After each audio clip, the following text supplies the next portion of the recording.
ayol haqida gap ketsa, bizda hammada gap bor. Kimdir diniy nuqtai nazardan baho beradi, kimdir qadriyat, urf-odat, uyat yuzasidan fikr bildiradi. Kimdir esa bizning jamiyat boshqachada deb o'z qoidalarini o'rnatadi. Lekin mana shu fikrlar bazmida ayolning o'zi ishtirok etmaydi.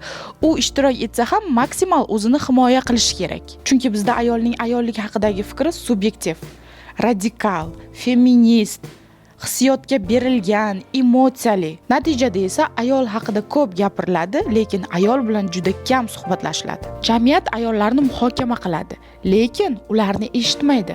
Ularning og'rig'i drama, ularning tanlovi shubha, ularning ovozi baland, ularning jimligi esa odob. Bu nima degani o'zi?